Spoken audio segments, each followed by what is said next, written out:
Black. It was pitch black. Where am I wonder? I suddenly realized why I'm here. That stupid car!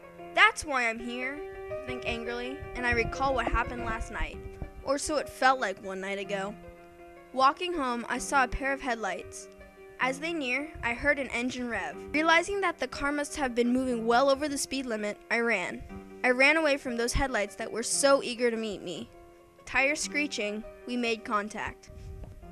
Now I'm laying on a bed, uncomfortable. How did I get here? I think, confused. White. As I open my eyes, it's so bright that I'm disoriented, blinded, but I can hear. I hear breathing, heavy breathing, not mine. I can also smell. I smell blood. But I'm not bleeding. I feel no lacerations on my skin. I find the source of the smell, a piece of paper, blood-soaked. It was red, all but 5 words. Blood. Blood? But how? I scream in my head. Nurse! I screech, voice breaking. Oh well, she's alive. She puts on a pair of latex gloves. They snap as they fit around her small hands. She grabs the note, crumpling it as I reach it out to grab it back. My clue. Gone. Why did you just throw that note away? I demand. Note? What note? Oh, you mean your bandage? Dear, your bandage was full. Now I have to change it. At least you'll be awake for this change.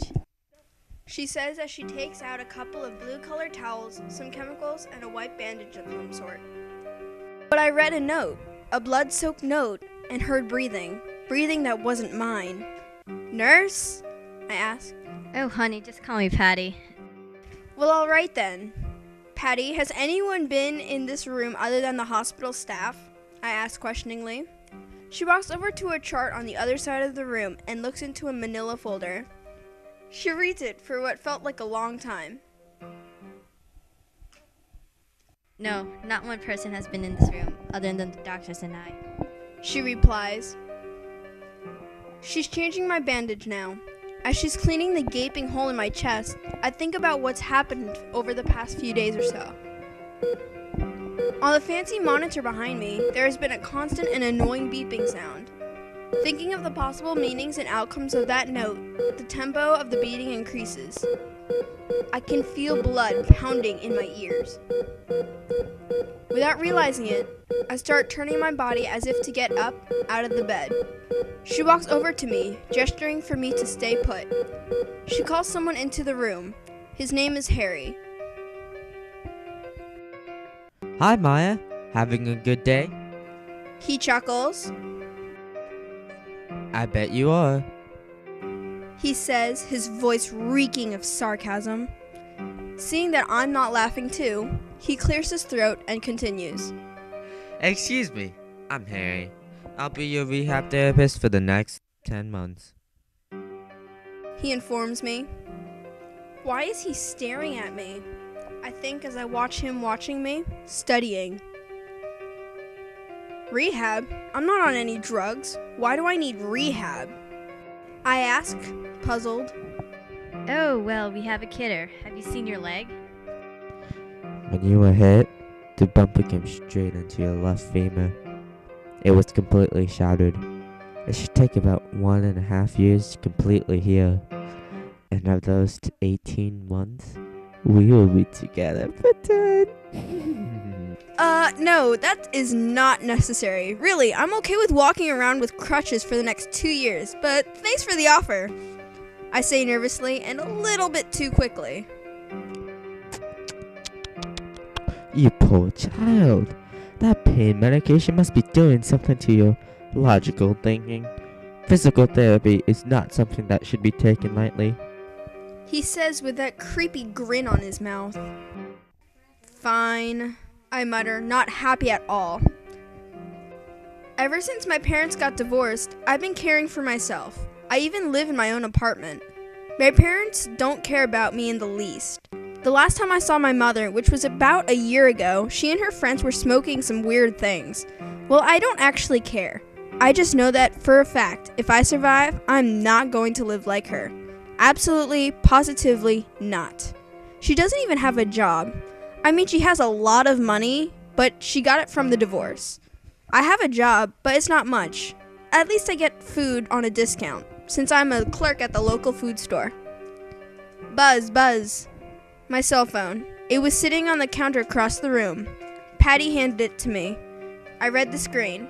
It read, "Caller unknown, private number." It's complete silence as they wait for me to answer the phone, apart from the heart monitor's beeping. I answer. "Hello?" I can barely pronounce into the old flip phone's mouthpiece is that simple word. In response to my word of greeting, I hear an ear-piercing scream. At least my volume is turned down. I'm the only one who could have actually heard it. Thank God. The scream stops. I hear breathing. Again. The same breathing that I heard when I woke up is playing out of the speaker of my phone. And just as it came, it went. Dial tone. What the heck is happening? I ask myself as I begin to hyperventilate. In a total of 10 seconds, 5 things take place. The beeping's tempo increases. I feel a sharp jab of pain in my left arm. I hear deep breathing that's not mine. And there's an ear-shattering, high-pitched scream, and I sink back into an unconscious black world. Cold. So cold. I've never been so cold in my life. I keep my eyes closed and my breathing even. I must be in some sort of basement or cellar. I listen. Why her? She looked like she would be a good one. Am I right? Asks the voice that belongs to Harry. I hear a slap and the unmistakable sound of gunshots.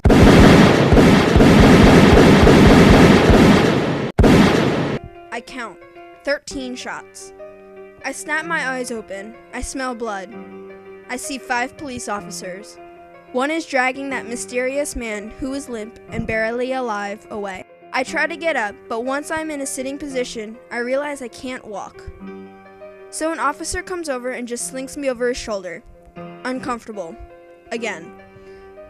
Once we meet sunlight, another officer hands me a pair of keys. One is unmistakably my apartment key, which I decorated with multiple stickers. But the other key was completely unknown to me. Thanks, I say gratefully, because this was the only key I had to my apartment. Can you bring me home? Of course. The officer replies, with no hint of emotion on his face. The ride home was awkward with silence. I was sitting in the back seat, so I looked like a criminal. As we got closer, I felt more relaxed. And so I decided to ask my question. What just happened? I asked. I'm sorry, but that information is classified. He answered with an edge to his voice. Any other questions regarding this event will be answered in the same fashion. We got to my apartment building, and as he opened the door to get my crutches, I asked, "Where's my phone?" No answer. I look out the dashboard window. Something catches my eye. It was a computer screen with a picture of Harry Ramirez, his name, 4 words, and a year. I turned my head away from the screen as soon as there was a tapping on the glass. A homeless man asking for money. My heart nearly stopped. I'm in the back of a police car. Why would I give you money, idiot? I think as I turn my head back towards the computer screen. It's gone. The information of that man I was going to be with for the next 10 months is gone. Instead, it is replaced with a set of instructions. Go into your apartment. Look on your dining room table. Do it as if your life depends on it.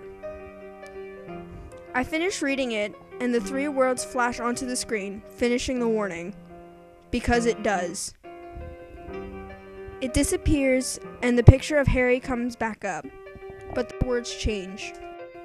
Harry Ramirez, charged for unknown crime, year unknown. Just then, the police officer opens the door. The computer shuts off, the screen reading error. He hands me the crutches. I grab my keys and get out. I make my way to my ground floor apartment as fast as I can. I unlock my door and pretty much just jump my way to the table. I find my cell phone. I pick it up, and as I'm just about to open it, it vibrates. My heart starts to pound. Again. A text. Go into your bedroom. The info read again. Unknown number. I walked slowly down the short, narrow hallway leading to my room. The closer I got, the more distinct. The smell of blood. I round the corner. Mom. Beaten very badly. Bloody. Dead. She lay there. My mother is lying limply in my bed. Dead. On her feet, I can see another red piece of paper. Again, it is blood-soaked. Perhaps her blood this time. As I read the note, I get even more scared than I already was. Don't go outside. I read the note and I hear the front door close. Must be the wind? My phone vibrates. Another text. Watch the news. 13. Unknown sender. Again. What in the hell is happening? I think as I hobble over to my old TV set. I turn it on to channel 13, the 24-hour news channel. Hi, and welcome back to Channel 13. I'm going to tell you guys about the newest growing story out there right now. Marcel is at the house of Miss Nina Evans currently, but we're having technical difficulties getting his signal back at the station. Well, Miss Nina Evans was murdered at exactly 3:13 on this Friday, April 13th, 2012. I look at my watch. It's 4:11, almost 1 hour. I dial 911, and as I'm about to hit the call button, I get another text. Not so smart are you now, huh, Maya? Unknown sender. I run out of that dreaded apartment, not caring about what happens to anything in the place. I slow and I finally feel the pain for my leg, and once I reach the sidewalk, I stand there, trying to figure out what's going on. My hand vibrates. Caller, Travis,